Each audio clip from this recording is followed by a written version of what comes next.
Anji cinema climax లోని అంజీ పక్కన ఉంటాడు, ఆత్మలింగం అక్కడ పెట్టాలి. కానీ అక్కడికి వెళ్ళడానికి దారి ఉండదు. దారి ఉండకపోతే వాళ్ళ తాత చెప్పిన మాటలు గుర్తొస్తాయి. గుర్తొచ్చిన తర్వాత అడిగేస్తే దారి వచ్చేద్ది. నాకు ఆ సినిమా చూసినప్పుడు అర్థం అవ్వలేదు అప్పట్లోనే. చాన్నాళ్ళు దారి ఎలా వచ్చిందిరా అనుకునేవాడిని. తర్వాత ఒక 3 years బ్యాక్ నేను బిజినెస్ స్టార్ట్ చేద్దాం అనుకున్నప్పుడు కొంచెం కన్ఫ్యూజన్లో ఉంటాం కదా, ఏం చేయాలి ఎలా చేయాలని. అప్పుడు మా ఫ్రెండ్ మణికంఠ, పశుమర్తి మణికంఠ అని మా వాడు చెప్పాడు, ఒరే నువ్వు అంజీ సినిమా చూసావా అన్నాడు. చూశాను రా అన్నాను.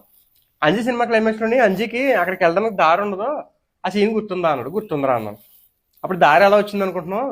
మనం ఎక్కడికి వెళ్ళాలో మనకు తెలిసి భగవంతుని మీద నమ్మకంతో, మన మీద మనకున్న ఆత్మవిశ్వాసంతో ముందడుగు వేస్తే దారి దాని అంతటా అదే వస్తుంది అన్నాడు.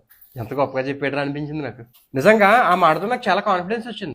అంతే కదా, మనకి ఏ దారి లేనప్పుడు మన మీద మనకున్న నమ్మకంతో ముందడుగు వేస్తే ఆ భగవంతుడే దారి చూపించాడు. మనకు అవసరమైన సందర్భంలో అలాంటి ఒక చిన్న మాట మనకు చాలా ధైర్యాన్ని ఇస్తుంది.